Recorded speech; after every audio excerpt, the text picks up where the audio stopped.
So, all right, let's talk about this. All right. When we started Free in My Faith, you were in a facility in Indiana, and Yes, sir. then we came back because we were getting information about how to put a curriculum together that inmates wanted, not Right. just what we thought was best. And then you came back because we asked you to be a part of a focus group. Exactly. What did that mean to you? How did that help you? As far as the focus group, and I was really just, like, this was 2018. Okay. So I was kind of somewhat new to Right. my relationship with God. So I was excited. Yeah. Just to be acknowledged that I would be put in a position to even know anything about God or ask questions about anything that somebody like Nick, who I had been dying to meet and Right, see right. for so long, had already been doing. So when I got there, at first I was kind of nervous. When I looked around, I'm like, okay, now let's see what's going on. And Right. as we sat there and, everybody, they made us feel welcome, and I was like, man, this is beautiful. Yeah. They're giving us an opportunity to find a better way to help us with their resources. That makes the most sense to me because, like you say, some people just come in with a written agenda Right. and ulterior motives to benefit just financially and not Right. worrying about spiritually. Yeah. And that multiplicity that we spoke about, and I seen it. I seen the other brothers engage, and I'm like, yeah, this is gonna be all right. Yeah, and that's interesting point that you bring up because one of the things that I don't think people understand that don't do active incarceration ministry is how many programs you're exposed to, faith-based programs and Absolutely. other outside entities, which coming in and and you said sometimes not their best intentions, even if they have good intentions, sometimes they don't connect Exactly. because they just have a preconceived notion. Exactly. And we know God can do good things even in those situations. Right. But how do you think Free in My Faith was different than some of those other programs? I think it was so much more different because it was simple. Yeah.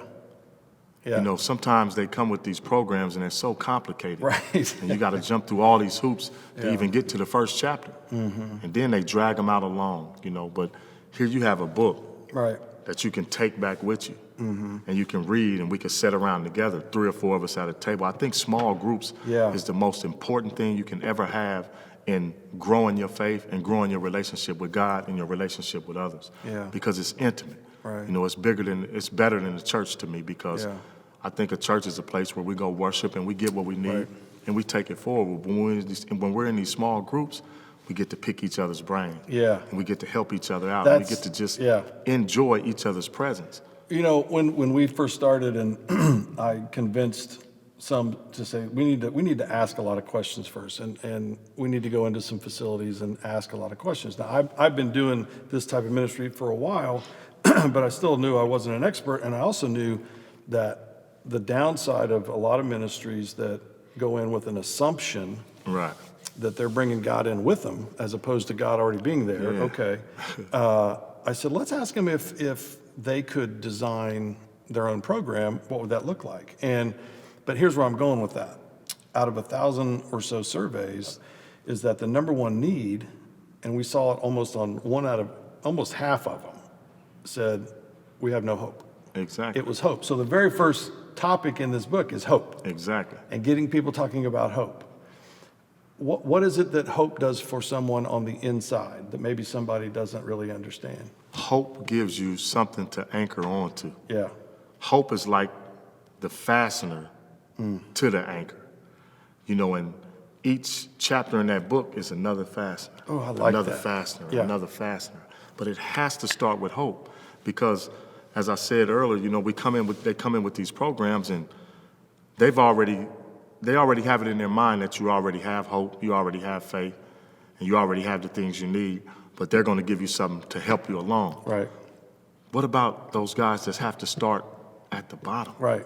Oh, you won't believe how many times people, well, you probably will, but how many times I'll go in and just a simple introduction and talking about hope, and I always use Hebrews 6:19, I think, where it says, we have this hope who is an anchor for our soul, firm and secure, talking about Christ.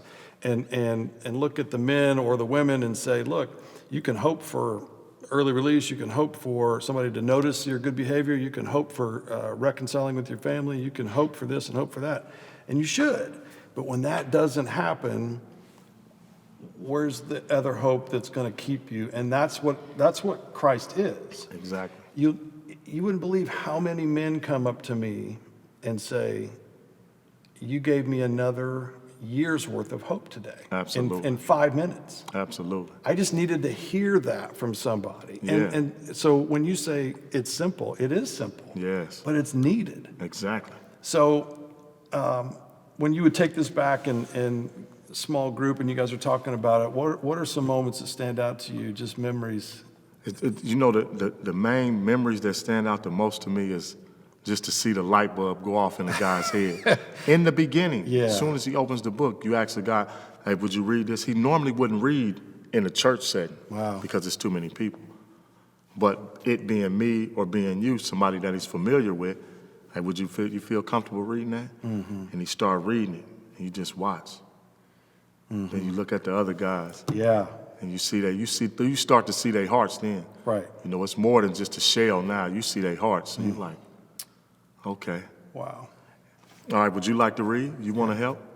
Somebody say, oh, here, now let me read. You know, you start to seeing guys wanting to engage. Yeah. Then the next week, when you get to another chapter and they sit down, you don't even have to ask nobody to read. Right.